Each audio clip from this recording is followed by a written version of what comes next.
You're listening to the How to Talk to Girls podcast with your dating coach, Trip, from tripadvice.com. Do you struggle with getting girls to like you? Well, you're going to learn step-by-step how to talk to girls to create deep connections and meet the woman of your dreams. Here's your host, me, Trip.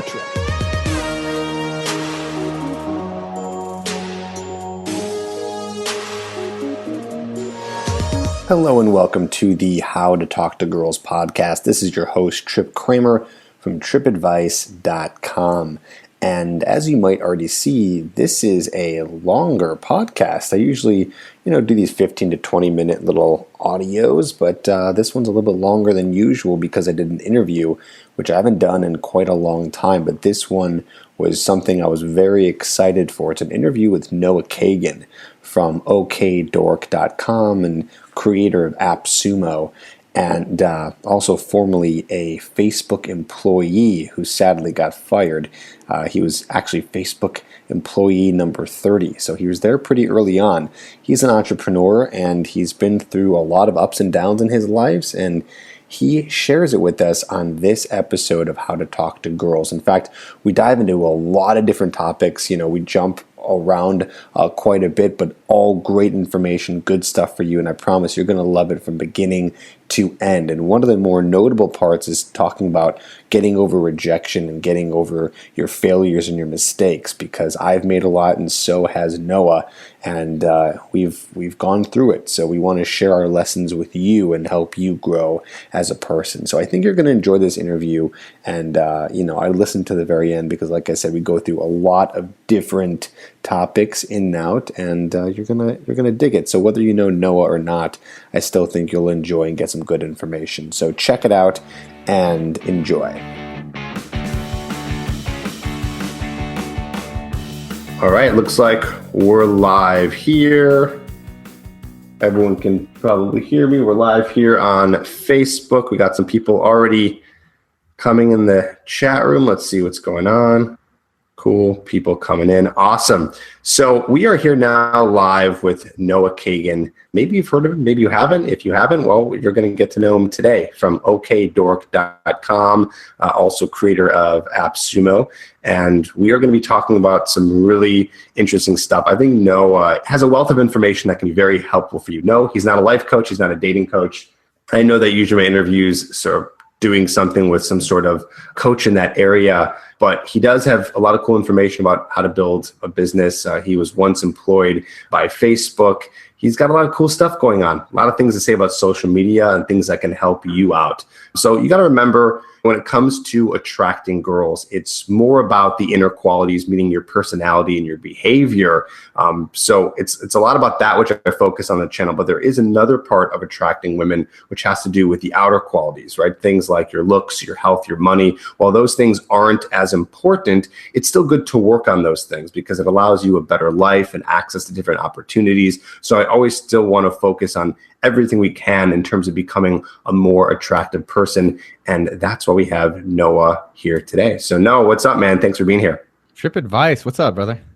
What is up? So you're in Austin, Texas right now. Yes. And you're in your little studio. I've seen you record videos in that studio before. It looks very nice. I think the guys who don't know about you should learn about you. So why don't you kind of give your own little background, your little bio, like who are you? What are you all about? What are you up to right now? And what's going on? Dude, awesome. And I'm looking at the live chat, so it's so cool to see all these people talking in real time about it. The background, I live in Austin, Texas. That's in America. It's in the South. I help run some tech companies. I started AppSumo.com and Sumo.com. Basically, I just love helping the small guy. Like, I love helping small businesses grow. It's kind of what I've always been about. I have a girlfriend. And then, who's amazing, by the way. She's incredible. The best. She's the best if she's watching. My girlfriend is incredible too if my girlfriend's watching. We both love our girlfriends. We do. And we have the same girlfriend, by the way. No, joking. So, and then, I guess I've done a good amount of experiments. I love marketing, a lot of different kind of activities. So it would be fun to talk today and also chat with some of your people in your audience. Awesome. I love it. So for people who are here right now, say hello. Also watching and who is the farthest away from America. And there's always someone in a country that I've probably never even heard of. I have heard of India, so someone's here from India. That's cool. Yeah. Where else are you from? Say hello in the chat. Dude, so cool. Austin, Texas. Where are you from originally, Trip? I am originally from Chicago, born and raised, and then moved to Los Angeles about 10 years ago. Went back to Chicago for a little bit. Now I'm back in Los Angeles. I'm going to be doing some traveling coming up here soon and going to Southeast Asia for a few months and maybe some other places, depending how long it lasts. I got to ask you, in your dating life, like how much different does geography matter? So like LA dating versus Chicago dating? Because I have a friend. The reason I asked that is one of my good friends, who I'll say his name, David Cadavy. He's a pretty known dude. I really love him. He moved from the Bay Area to Chicago because he thought dating would be easier. And then that didn't work out. So now he moved to Columbia and he's with a girl there. So I'm curious what your experience was like. Here's what I think. I think that I don't like guys to have a mindset where they should do something different or be something different because they're in a different city.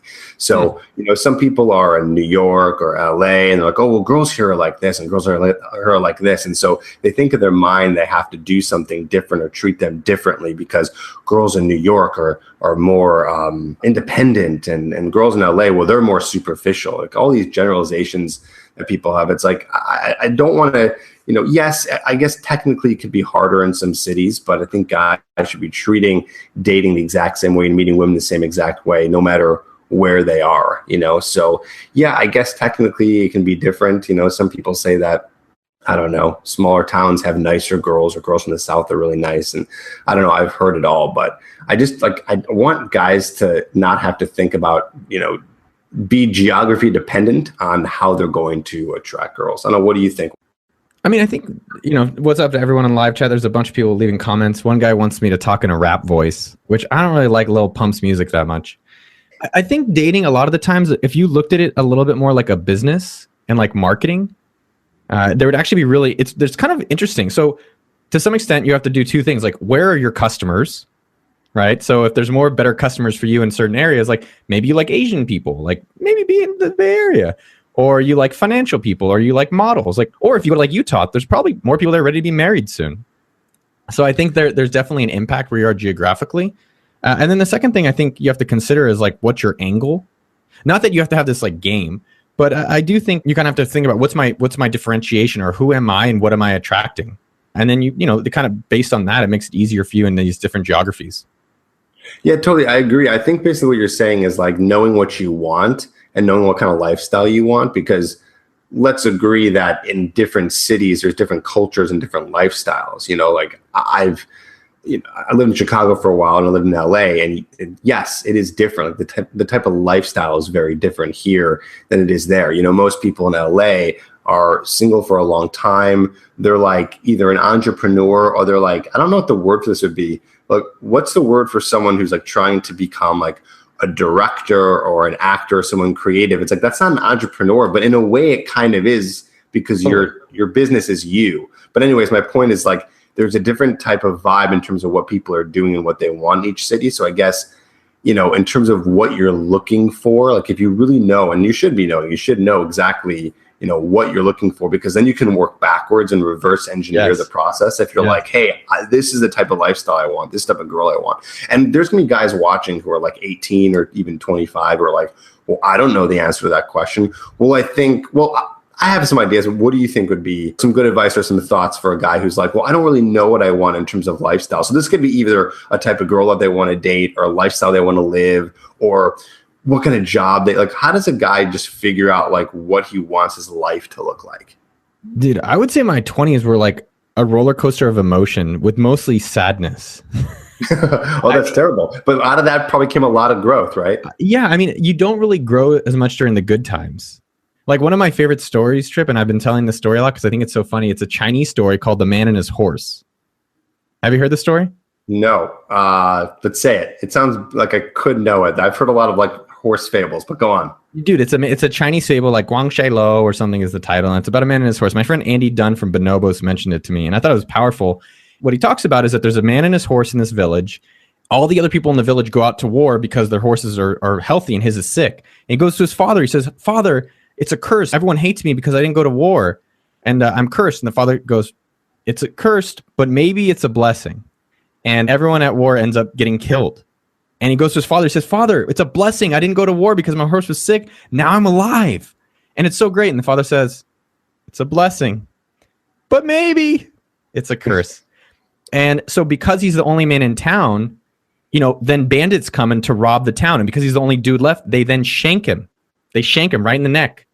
And because they shank him, he's in the hospital. He goes, Father, it's a curse, man, because I'm the only man. I got shanked. Father says it's a curse, but maybe it's a blessing. Long story short, in the hospital, he meets his wife, and it's a happy fairy tale. But the point of the story I thought was really interesting. I made that story up, by the way. You did? I just made it up on the spot. Yeah, it's just made up. You just made it up right now. Yeah, right now. But the point of the story is that, like, in all things that are negative, there's generally going to be some positive that you can get out of it. So for me this week, like as an experiment, I'm doing a complain-free week. Like all these people in the chat, a lot of them are like, I don't have a girlfriend. No one wants to have sex with me. My hand is cheating on me with my other hand. There's a lot of that stuff. But I think when you stop complaining and you actually just say, like, do a no complain week and just start looking for solutions and start saying, like, all right, well, when things are going well, what can I do about it? What can I actually make a change to make things better? And I think with that mentality, more people will get the things they want. Yeah, I like that. Yeah, I think, I'm 32 at this point. So I think I've learned that when there's things going on in your life that you're not so happy about, we all have our down moments. You said in your 20s, there's a lot of sad moments. I think one kind of wisdom I'd like to impart, and I like saying this because I'm reminding myself of this as I say it to guys who are watching, is that I'm not saying this in a spiritual God or karma kind of way, but there is an opportunity and there's a reason for every time something maybe bad or sad happens in your life. It's inevitable that stuff's going to happen. Not everything is always going to go perfect, but you really don't want it to. You need to have some of these bad times in your life, whatever that may be. Maybe it's a rejection from a girl. Maybe it's a failed business. Maybe it's, God forbid, someone dying in your family. But it's those moments that are so hard on you that actually make you grow and become a stronger person. And then you just keep growing and becoming like this crazy, like Superman as you continue to go through these moments. But here's the thing. Life is not going to just reward you. It's like you have to still do the work and get out of those hard times. So that brings me to a good question. Why don't you share with us, Noah, what is a time that you remember in your life, in your 20s or maybe in the past couple of years that was really hard, like almost like debilitatingly hard, where you're like, this is terrible. How am I going to get out of this? Am I going to be able to get out of this? Will life go on? Like, was there any moment that you had, and then maybe, I don't know, maybe you did get out of it, maybe you didn't? What happened? What was the story there? It's funny. I was like, which one to go on? There was about a year, so I'll do one. I was living on couches for a year when I was 27 because I thought it would be kind of fun, and I was drinking a good amount. I would do this thing where I only drink on weekends. So I would drink like Friday midnight to like Sunday midnight. And like work was all over the place. And that went on for quite some time. And it was just a low moment, a lot of like highs and lows. And I went to a life coach. And so I went to her and I was like, my life's not great because I'm living on couches and I'm drinking all on weekends, but I drink excessively. I think the takeaway from it all, and I'll give you the ending of the story, was just like, who do you have in your life that's more of a rock or stable that you can go to for like good feedback in each person's life? Like, not like, hey, you're doing great if you're not doing great, but someone who's like honest with you and really helpful. And so that life coach at that time was like, okay, one, you're living on couches. There's no way you can build a foundation to a house if there's not a stable ground. And I was like, she's like, you need to get your own place and stop being a cheap ass. I was like, okay, that was a good one. And the drinking, she's like, you're putting so much pressure on yourself because it's a weekend thing. Like, you don't even care that much about it, but it's because it's only this one time. So figure out a way to better moderate it. And that those two things alone really helped me get through that period. And I think overall, like, I have a friend, Adam Gilbert, is one of my best friends. It's like having people in your life that'll hold you accountable to higher standards. So who in your life, is it a coach? Is it like someone like Tripp's course? Is it like some of my material on YouTube, Noah Kagan, look it up, or like good friends or other coaches or whatever it is that kind of said, hey, I don't know if things are going the way you want them. What are you actually going to go do about it? Yeah, I like that. And it's tough for these. I don't want to say kids, even though I feel like I'm still kids. We're still the kids. But like guys in their teenage years and guys in their 20s, it's like, it's tough. It's tough to find those people. But the beauty of the internet has allowed us to have these kind of like digital mentors, like you were saying, like I could be there, you could be there. There's a lot of great people on YouTube and podcasts that can be there for you. There's a lot of options if you can afford it to do coaching and talking to someone who can help you through these tough times. So I guess through what you're saying, I want to endorse, and anyone who's listening right now is already practicing that, right? If you're listening to us talking, you're already interested in learning something new and bettering your life in some way. So you're already doing it. But I think that the great part about technology now is we can find those people. And I think, to your point, what you're saying is that don't do this alone. I don't think you need to think like I'm going to be better or I'm going to have a better story if I can do this all by myself. Like no one has ever built anything.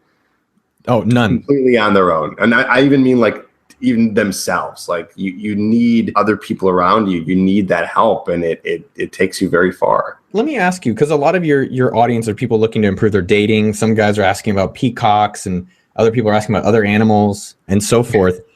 Sometimes I wonder though, at the same time with like dating and being young and consuming information or having these coaches, like, I read Reddit Seduction. I don't know if you ever read that. Like Reddit Seduction is a pretty interesting subreddit.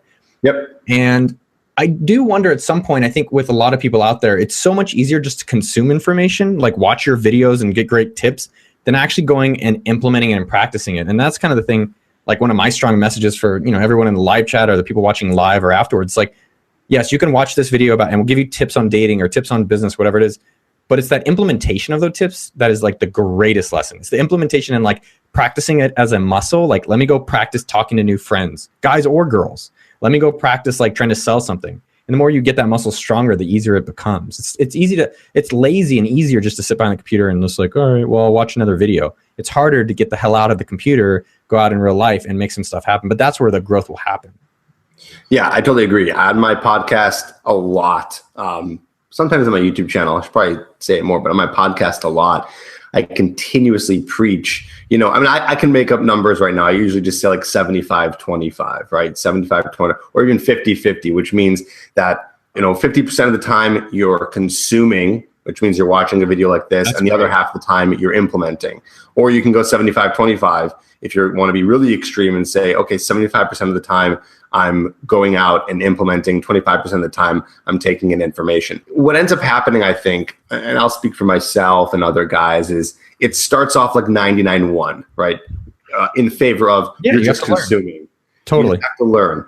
And learning can be, what's it called? Analysis paralysis, right? You can just kind of sit there and you can just kind of like analyze all day and you can kind of think all day and try to gear yourself up, because it's really scary to go out there and take a risk in terms of whatever you want. And in this sense, we'll say maybe approaching a girl or dating, right? So it's like 99-1, and then finally you kind of kick yourself in the butt and you go out there and you start to do stuff. So that the implementation part time-wise starts to grow. And I hope that guys who are watching really get to the point where they're like, 75-25. I'd say that's good, because you still want to be consuming information all the time, but yeah, you want to be learning. I think it's then it's putting that into practice. I like how you're structuring it, where maybe, I'm curious for all the people in live chat as well, like what things are you trying to improve or learn? Because I think when you start losing is when you stop learning. Like when you actually stop learning, but then you have to take that learning and then go put it into practice. So maybe, an easier way, and another easy way of thinking about it is like 4 days a week, you practice things, and maybe 1 day a week, allocate time to be just learning. So maybe your Fridays are your learning days, and 4 days a week, you're doing pickup or business or whatever skill you're trying to improve. Right, exactly. Where have you seen that in your life right now? Like, is there an area right now where you're maybe learning something and you're just about to start implementing, or you're in like the new phase of implementation and coming off of the learning? Anything you're doing right now? Yeah, I mean, the way I structure my weeks is that 4 days a week I work on sumo.com, and like that's a hardcore, like every day is like, all right, 4 days a week, it has to be related somehow to sumo.com. And then my Fridays are really a lot more flexible in terms of experimentation. So I'll do like OK Dork or like Noah Kagan YouTube channel, and I'll experiment with that stuff in my podcast. And what's amazing is that like a lot of that experimentation, then I loop back into the main thing. I think what most people do incorrectly is that they'll spend so much time because it feels like you're growing when you're just like reading another blog post or watching another video about pickup or whatever it is. And because it feels like you're making progress. But when you have like the thing I've always thought about with like girls in general, like especially related to your channels, I've never had a girl just knock on my door randomly. I've like been waiting for some girl to be like, hey, what's up? I'm your wife. I'm like, oh my God, it happened. That's crazy. No, it never happens. So you have to, learn skills and then get the hell out of the door to go make the results that you want. Right. Exactly. It's funny because I'd say right now in this time of my life, I'm actually doing a lot less consuming, and I'm actually upset about that. Like, I'm not saying that as like I'm the person who's taking so like there's so much to do. I'm creating podcasts and YouTube channels, doing live videos that I'm not consuming enough, and I need to like actually balance it out. And I need to get into, you know, reading more books, consuming more YouTube videos. Like, I need to go more into consumption route, because what ends up happening in terms of what I'm doing in my business is like, if I consume more, that is ultimately going to help when I'm producing content. So I can have new ideas or things to take from and kind of apply here to teach guys who are watching more about dating. So not even just reading, it's not about reading books about dating, but reading books about anything. Like this new book that I have been reading, 6 Pillars of Self-Esteem. I did like a whole. How is it? It's an amazing book. I highly recommend it. I think. Really?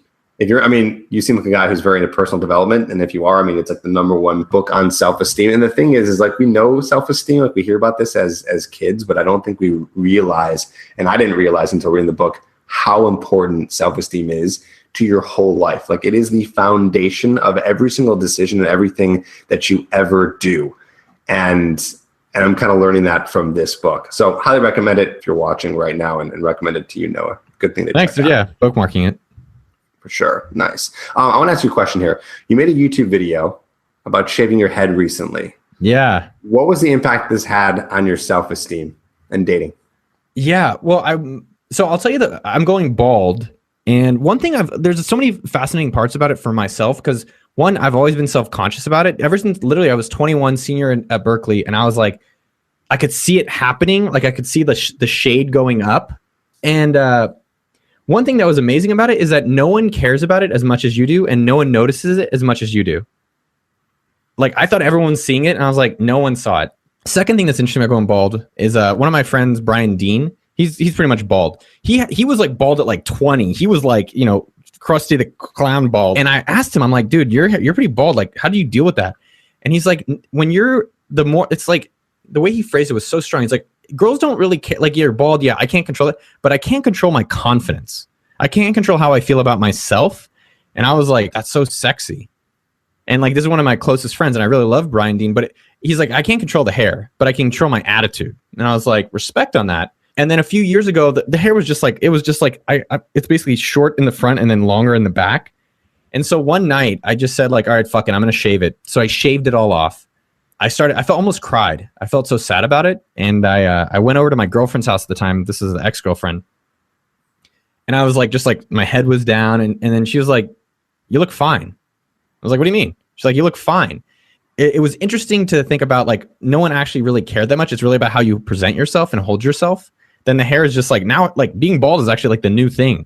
And so I think one of the other lessons from that is that I actually could do something about it. I think when you have certain things in life, like I'm disabled, or I live in this place, or I don't have much money, it's like, well, what can you do about it? Instead of complaining, like, I can shave my head, and then this is just as low as it goes. It can't get any worse than that. Right. And you know, once I started shaving my head and just being like, this is me now, like, it's like, look, this is who I am, and this is, you can take it or leave it. And I stopped feeling like a victim. And it was funny because my girlfriend, I'd showed her a photo of my hair. So I showed her this face. I'm like, hey, it's Noah. I've got hair. She's like, I really like you without hair now. I'd actually prefer you to stay bald. And I was like, really? Even if I could get long, like Fabio hair, whatever kind of hair is cool now, like David Beckham? I don't know. She's like, nah, yeah, it's a much better look. So I think at the end of the day, it's like, one, what can you do about it?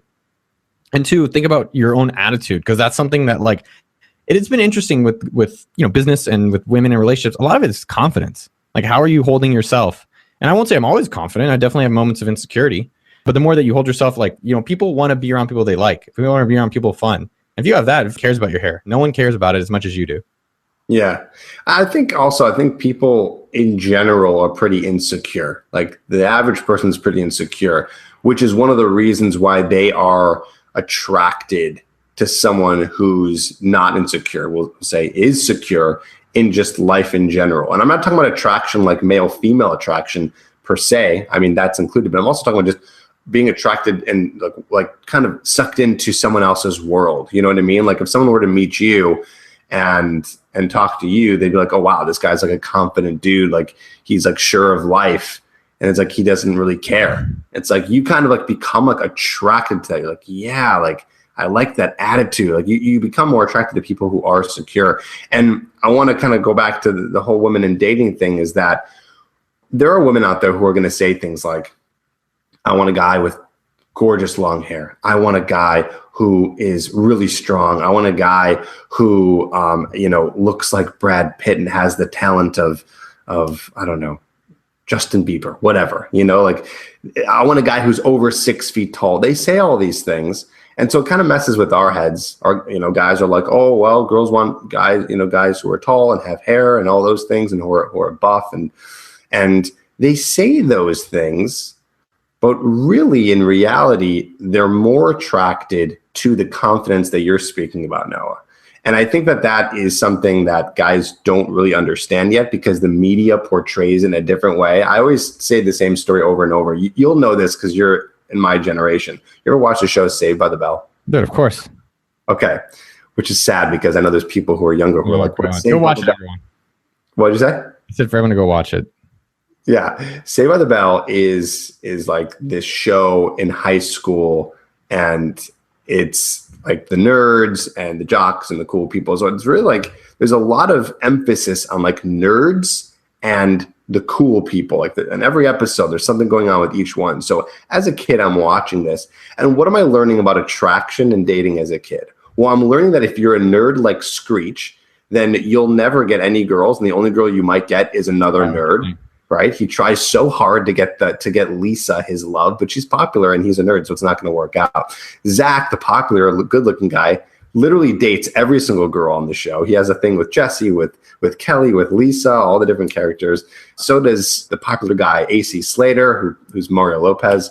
And so I'm learning, like, okay, you have to be cool, you have to look good, you have to be a jock in order to get girls.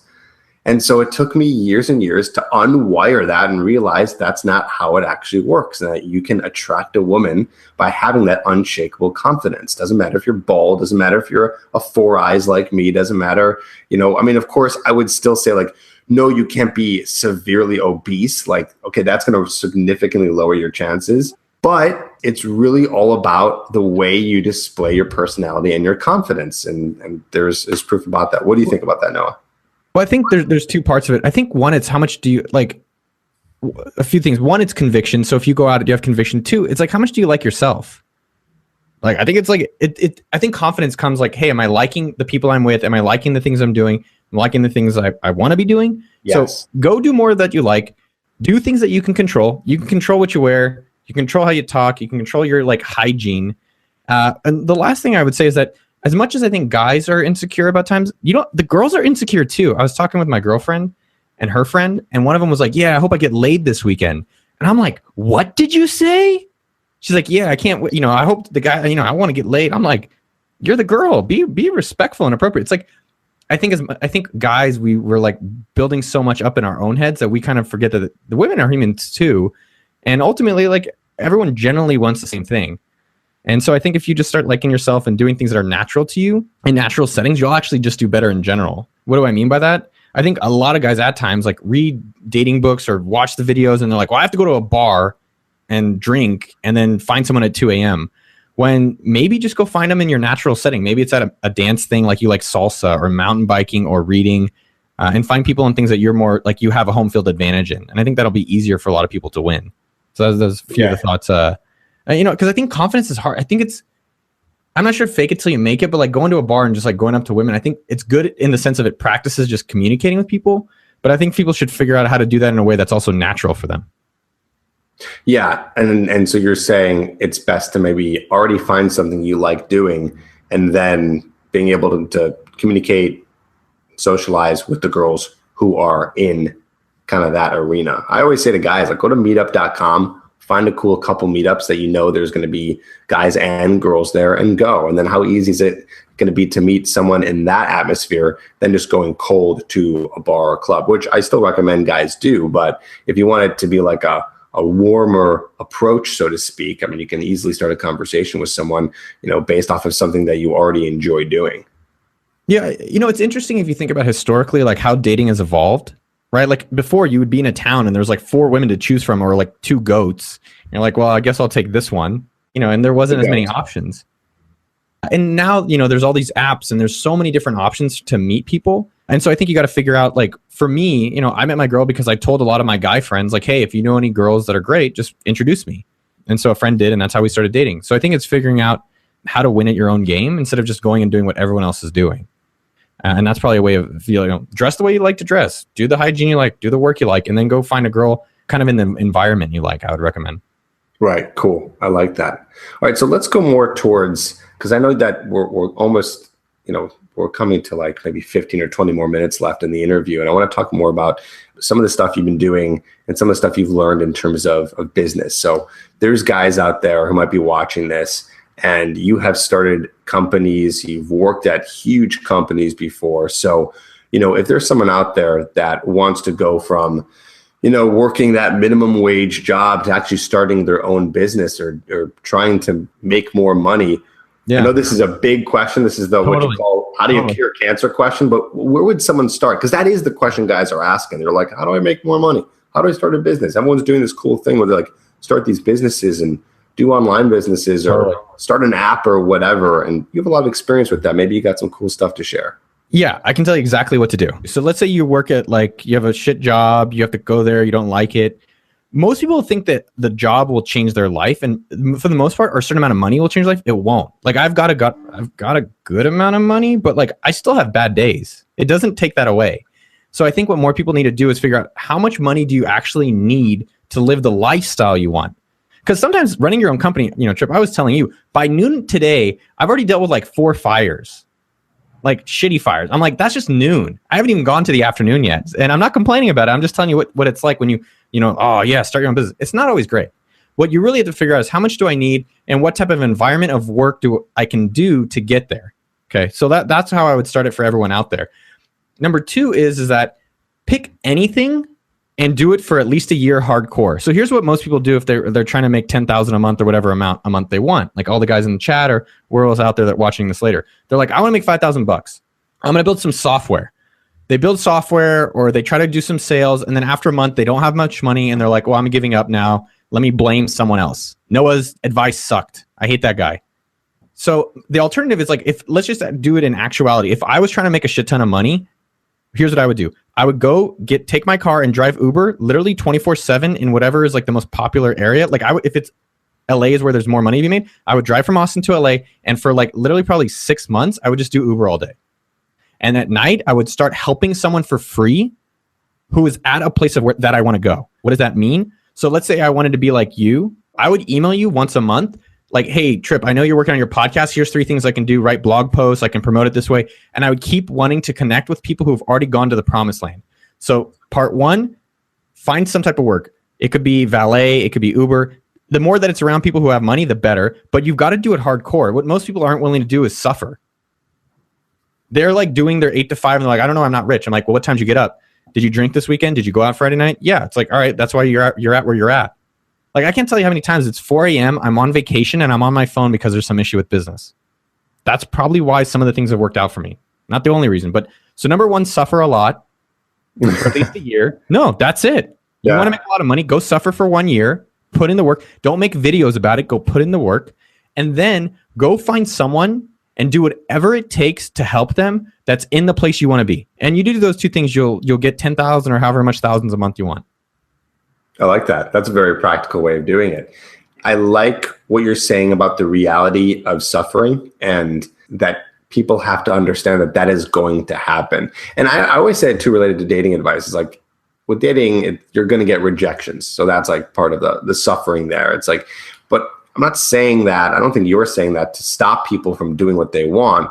It's just by letting them know, hey, you're going to go through that, but it's okay. Just know that if that's happening, that's part of it. Like I see optimism in the idea of suffering through the first part of getting out of your comfort zone and doing something that's really hard. It's like, just make it like the story. Like think about, and that's another way I look at it too, is like craft your story. So 5 years from now, you can say, you know what I did when I was 25 years old? I started driving for Uber, and I was doing it for 12 hours a day. My back was hurting. I was eating terrible, but I needed to do anything I could to just get as much money so I could just live and have more freedom to create the thing that I wanted. And then at night I would go and I would email and help this person for free. It's like, that's a cool story. My story is, I remember when I was first starting TripAdvice, is I was completely broke. I was on unemployment. That was the only thing that was saving me. It was actually kind of lucky. I was on unemployment. Wow. And I was getting paid just my bills, which actually was still pretty lucky to this day. It's like I was just getting enough to get rent and utilities and the bare amount of like Trader Joe's cheap groceries that I cooked for myself every single night to make sure I couldn't spend any money otherwise. And every day I was producing videos and content and blog posts, and any day, I was running out of money too, like my savings, which was barely anything, was going down. And any day I was like, okay. And by the way, Uber didn't exist at this point. And even if it did, I was driving a 1997 Honda Civic. Uber wouldn't have been, they'd be like, no, you cannot drive that thing. So I would have been screwed either way. And I was like, okay, any day I'm going to have to deliver pizzas. But I was okay with that because my mission was to create this thing that I really believed in and really wanted. But I had to suffer through that. And it wasn't like, oh, I started a YouTube channel, blew up overnight, or I started a podcast, or I started making money right away. Like, no, it was like about a year and a half of really hard work and freaking out, thinking like any day now, lots of credit card debt, which I was already in. But then finally, after it going down, finally, after all the hard work, it started to work. But it wasn't also like one day it worked and all this money came in and I'm rich and I'm, no, it was like just a little bit. So everything was like this building block. One thing that you said that I just want to highlight, I think it's so important for your listeners, is that number one, find something that you're probably interested in working in every day. So you found that you like doing these videos. And I think that's really compelling. Like I could stick doing video stuff or whatever it is for a long time. Secondly, when I quit my job to start AppSumo, literally, I was making $100,000 a year. When I started AppSumo, the first year I made $14,000. The second year I made $28,000. Now I'm making a lot more than that, but it's not going to happen right away. And I think that type of knowing that is a great thing for people. And the one thing I would say is that I have noticed a mentality where even though it's not Uber, like go to Fiverr.com and do work. And what I'm noticing is that a lot of people are like, oh, it's only $5. It's going to take so long to get rich. I'm like, exactly. But $5 is a lot more than $0. So. Yeah, exactly. I mean, the Jewish math is strong with us. The point being, I think though it's really the mentality. Because like I don't know if you've noticed this, but have you ever met people? And this is interesting for everyone to think about. Like if you think of someone, like who have you met that you're like that person's just going to succeed? Like I'm sure you could. Like who's someone you think of? I think the first thing that comes to mind is like a couple of people that emailed me like a couple years ago that were doing the exact thing that you said to do. They were like, hey, Trip, like I see like your YouTube channel and like, is there anything I can do to help you? Look, I'm trying to learn this stuff. And the way they just formed the email, I was like, this person's got it. Because I've also seen other people who would email me trying to get some like help or trying to learn. And like, it wasn't exactly like, it didn't seem like someone was really hustling. And I never heard from them again or saw them or do anything. But then there's these people out there that I was like, okay, this kid's just starting off and he's trying to be a dating coach. And I just know he's going to succeed. And I was right. I was right both times with these two guys who ended up killing it because I could just like feel their just amount of energy they wanted to put into this. And they're like, they wanted it so bad just in the way that they were crafting the email to me. I mean, maybe one thing I think that's really interesting for everyone to think about. And one part of that, it's potentially if like people, I can see people listening to this, they're like, yeah, I'm getting fired up. I'm gonna go do things.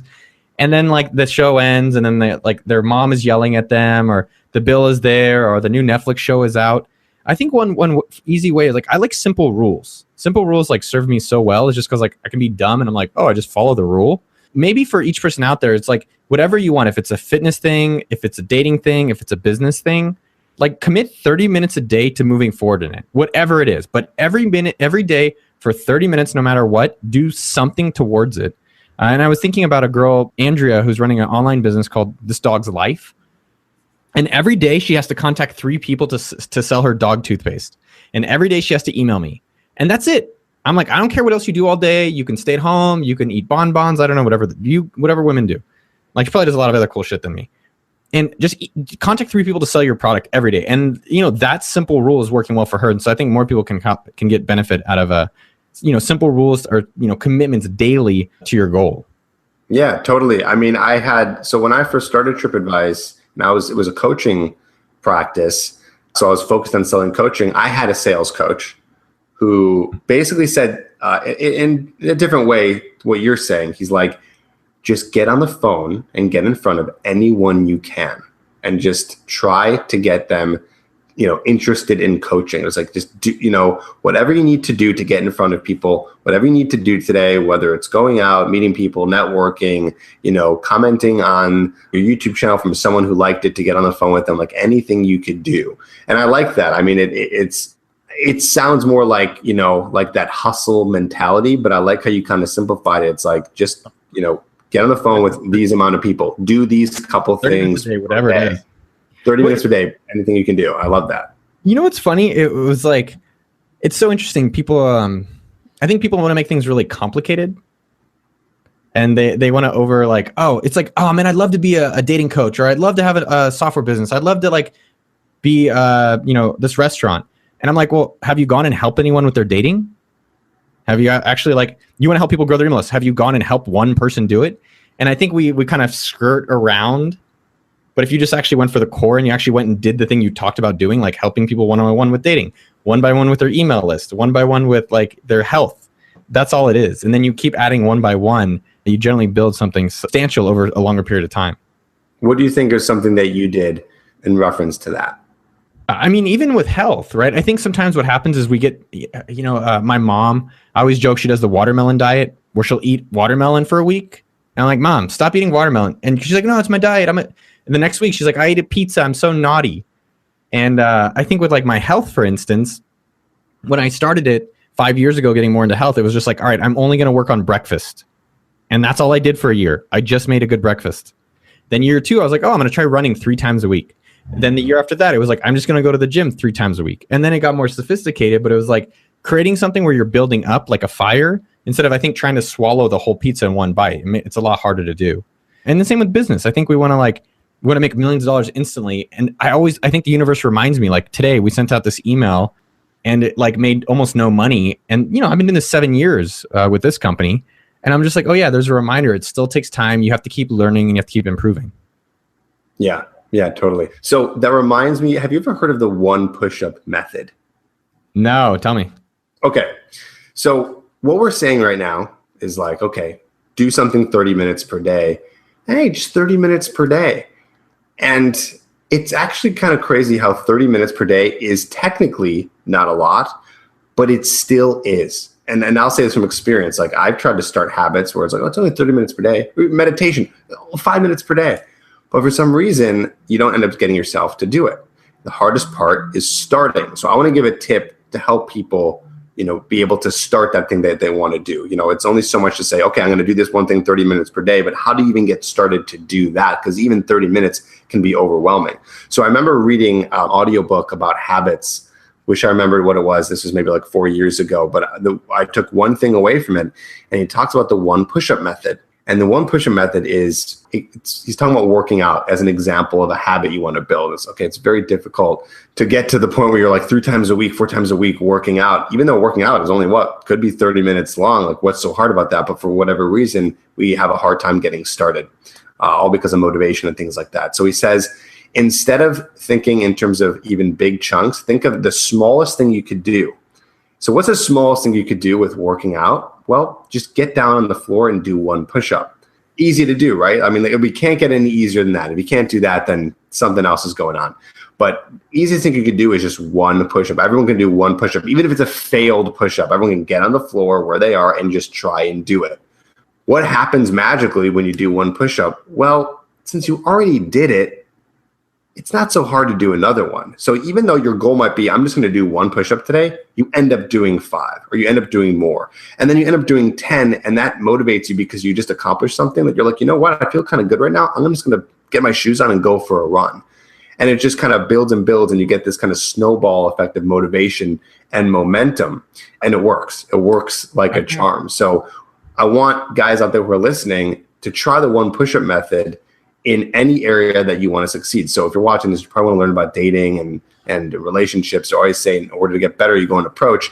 Well, instead of going out and saying, oh, I need to go and get a girl's number and I need to get a girlfriend today, why don't you just go out and just talk to one stranger? It doesn't have to be a girl. It can be a guy. It can be, make it as easy as possible for yourself. Start a conversation with one person that you don't know. And that's the one push-up method. There, just to give some more examples, I think that's a great thing. Do you mind if I add some examples? Please go. Yeah, whatever you got. So I think one thing I want to highlight that's so smart about what you said, this is where we circle jerk each other, by the way, is that one push-up over a year is 365. And so I think that's something that I've been doing. Like, for example, I'm learning Hebrew. So I take an hour a class twice a week. And at the end of the year, though, it's like almost 1,000 hours, 720 that I'm doing, but it's only 2 hours a week, which is not that much each week, but it adds up. Another thing that I've done, and I encourage people to do, is that like when in relationships, and a lot of it is just getting comfortable being uncomfortable.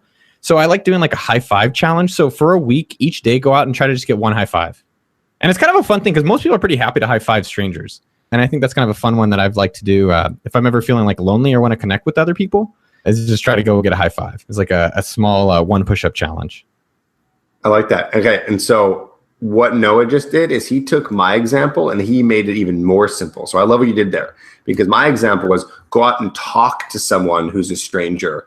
Even that can be a lot, right? Just to go and start the conversation. And you're just saying, let's take like 20% of that, where you don't have to say a word. Just go up to someone and give them a high five, right? So I like how you even minimized it and made it even easier for someone to do. So that's a good example. Yeah, I mean, I think what you're saying, which is great for a lot of people, is that it's easy to watch the stream or stay at the computer, but just go push yourself to do one tiny little thing, and then that kind of thing is where it builds up. I think, even related to my stuff with business, is that no large company today started large. Like every single company you think of, Google, Amazon, Facebook, Microsoft, Dell, started with like one or two guys dropping out of school or finishing school and just doing a hobby that they kept doing and building and building and building until now they're, some of the largest companies in the world. Same with Apple, largest company in the world. Two guys in a garage in Cupertino, where I'm from. Very nice. Yeah, I remember using Google in 1997 when I was in 7th grade. I remember my friend, who I'm still friends with today, we were on webcrawler.com or Alta Vista, just using it as a search engine. And he's like, no, man, you should use Google. Like, Google's really good. Oh, really? The first time I heard Google, I'm like, okay, like whatever. And they were just a search engine, which is still pretty big for the time to be a search engine. But now they're obviously way more than just a search engine. They're everything. They are the internet. But yeah, I mean, that's true. Everything starts very small. Nothing happens overnight in literally anything you're doing. Let's do this. Let's hear a failure story from you, because Noah, you're very successful. You started some big businesses. What's something that you started and it didn't go anywhere? I think it's nice to hear that from people who are doing some cool stuff, because it gives us some motivation. That you're still human like everyone else. Dude, let's just talk about this morning. I mean, failure is going to happen to every single person listening. And if it doesn't, I don't believe you, or you're not trying hard enough. And, this morning we sent out an email to the AppSumo mailing list, and it was literally almost a revolt about that we were mentioning sumo.com to our own customers. And so it's understanding what did we do wrong there? And I think this is the main thing. It's like, you're going to always have mistakes and failure. We've done mistakes with AppSumo where we emailed out a deal that the day Steve Jobs died using Steve Jobs. We did this, someone wrote, and I'll take responsibility, a joke poorly about Michael J. Fox. So I think the thing is that mistakes are always going to happen. It's almost like impossible, like not to get into a car accident or not to get some parking ticket or some shit like that. I think the bigger thing is like, what did you learn? And then how can you improve for the future? That's really it at the end of the day. Like mistakes, like I got fired by Facebook, lost a bunch of money. Yeah, lots of things have happened over my life. It's happening, I'm sure, with you as well, Trip, and everybody else. And with that reality, it's like, what did you learn? And how do you make sure you can improve for the next time? And I think that's really the bigger thing that people need to be taken away. Yeah, the thing that's tough about that part, which I think is like crucial for guys to learn, it's a skill in itself, is to how to like move their ego aside and how to move past the emotional aspect, because we get attached to getting rejected from a girl, making a mistake. We take a hit personally.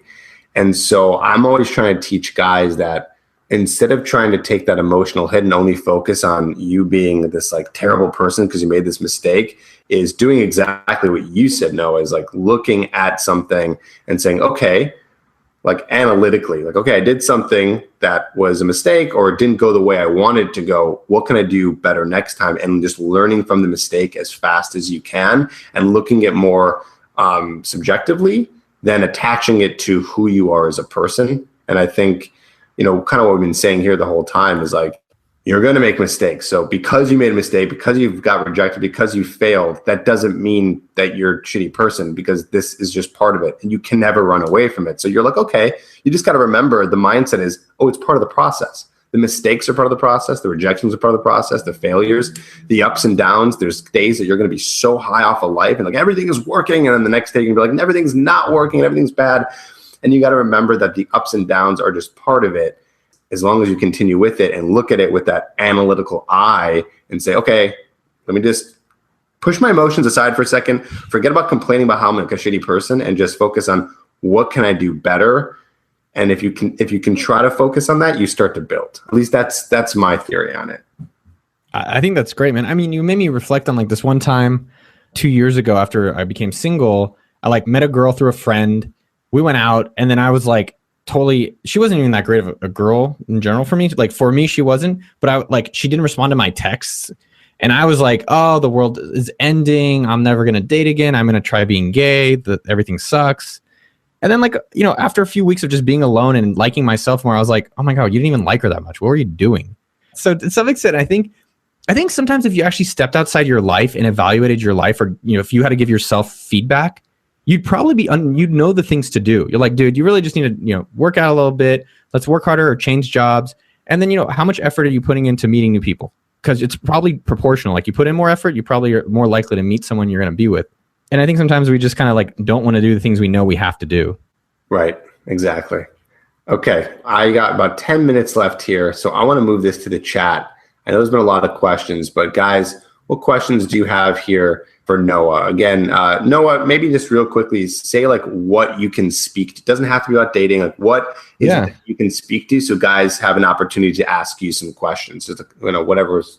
Do you have like a name for all your people, like the Trippians, anything like that? Yeah, you know what? No, I don't. I probably should, but every time I try to come up with something, I was like, this is so cheesy. I'm like, I can't do this. Like the Trippers, I don't know. These are just great guys who want to learn cool stuff. That's all I got.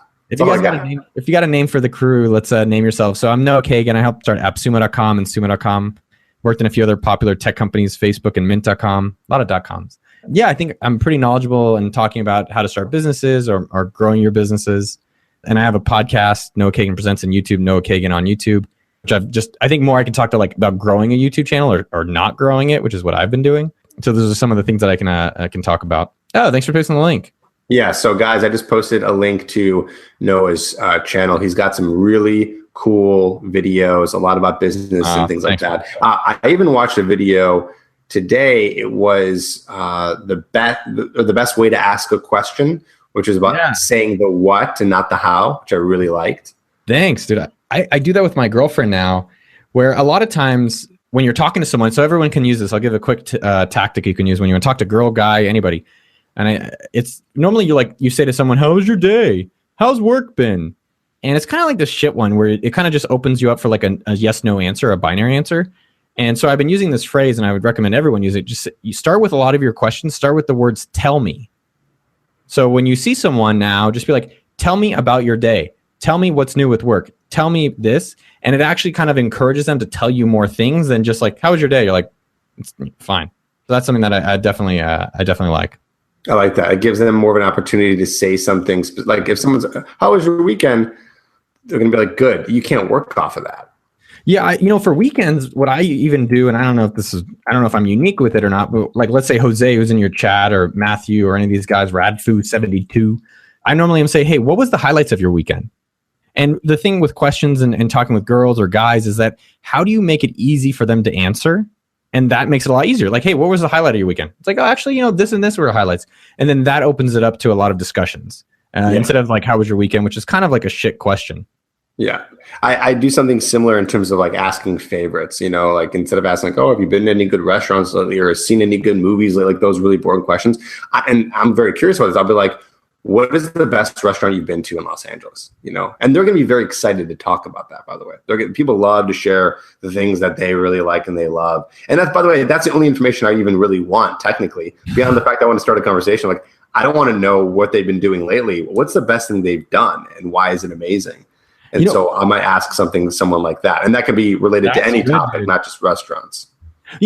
I think there's a lot of these things that, I have read The Game and I've read Art of Seduction and How to Win Friends and Influence People. And I think if you use this stuff for good, like to meet new friends for just got new guy friends or new relationships or new business friends, it's really effective on like, how do you communicate effectively? And, there's a little things like a lot of the ones we're talking about that work. Do you ever ask for advice? Yes. Like that's a great one. Hey, can I get your opinion on something? Or, hey, I'd really love your feedback about something. And people are like, oh shit, I'm going to be smart again. And so that's something I generally will try to frame things when I'm asking someone for help. And it works. I mean, if anyone ever asks me for feedback or advice, I'm just like, yeah, like, let's do it. Like, I love giving. I mean, it's because of what I do for a living, maybe, but I think everyone likes that. Everyone likes to give their opinion on something and give feedback. It also makes you feel kind of important. Like, it makes you feel like the person cares. And when someone cares about your opinion or your feedback, like, it gives you a little bit of a buzz, Let's see here. So people are saying Noah Kazan. Yeah. How can I make people want to talk to me / like me? Well, I think we kind of answered that and went into that. I mean, like, one thing I will say about how to make someone want to talk to you. Can I give a suggestion? Yeah, please. People do peacocking or all that kind of weird shit. It's like, I get it. And, I saw Mystery, I guess that famous dating guy. And I'm like, one, he's 6'6" and he dressed like a freak. And I'm not 6'6". So, I have a little disadvantage. But what I have noticed, which was super interesting, is that if I ever do go out and I just wear one piece of clothing that's a little bit different, like, how do you change the equation where people are talking to you? Like, why do you think so many guys have dogs? And like, why do dogs work so well? Because it's like, it changes the equation. So I would say, like, get a funny shirt. It doesn't even have to be a loud, colorful shirt, but get a shirt that would be like, women, love to talk to me, or women love to like give me high fives, or like a colored hat, or like, I want you go out in a onesie. It's kind of weird when you actually do that. Or let's say you dress up like we do this. Actually do it pretty often. Dress up in your Halloween costume just like any day of the week or any month. It doesn't have to be Halloween. And you're kind of surprised about how much attention you get. And there's something kind of cool about like, okay, well, what's going on? Like, and it's because you're doing something a little bit different that actually people want to talk to you. So try to think about how to reverse the equation. My friend has a cat shirt. It's like this shirt and like there's heads of cats like all over. And anytime he ever goes out, people are always like, oh my God, the guys and girls, like, I love your shirt. Like, where'd you get that shirt? Like, instant conversation starter right there. Totally. One thing, Adam Wickersham, he probably wins for best last name. He was asking about like warming up your voice and all of this is about talking with other people, guys, girls, animals. One thing you could do, and I do this with the podcast or do it with YouTube, you can just practice it alone. So a lot of times I'll record my voice or I'll practice going up to people, record it, and then just watch it. And I know it's uncomfortable, but like, that's how you improve. That's how a baseball player gets better. They watch their swings. And that's the same in any sport. But for some reason, we don't like doing that in other activities. So I think the more that you can edit yourself, have someone else edit you like Trip, or have, some other friend edit you or review what you're doing, you'll probably notice ways that you can improve. Yeah, I love it. Noah, this has been great. We're going to wrap it up now. We're approaching an hour here. I want to thank you very much for coming on here and doing this interview. Like I said earlier, I've watched your stuff and I've always loved it. So it's been cool to interview you and talk with you one-on-one here and be able to do it in front of some guys. So thank you for coming on. Maybe there's any last words of advice or thoughts to the guys who are going to watch this video. Yeah. Thank you guys. Thank you very much for having me on the show. I appreciate everyone who's able to listen and watch. What I would love for everyone is just go do one thing for yourself today and leave it so do this. Put in the comments right now, not in the chat, but in the comments, even if you're watching this at a replay at a later date, put in comment one thing you're going to do today. Like, I'm going to go high five one person. I'm going to go try to get one customer. I'm going to go do one push-up, and put in the comments, commit to yourself what you're going to do today. And there's probably good advice there's probably good reality. You'll go do it and get that result. So I'd love to see in the comments what you guys are all doing for yourself. The one thing you'll do today. Awesome. And if you've been watching this far, all the way to the end of the interview, then you have to do it. So comment down below. Check out Noah's YouTube channel. I'm going to put that in the description of the video, and also to you guys in the chat. And you can also check out his blog at okdork.com. I will also put that in the description. So check it out. And Noah, thanks, man. Appreciate you being here. All right, brother. Keep the hustle strong. All right.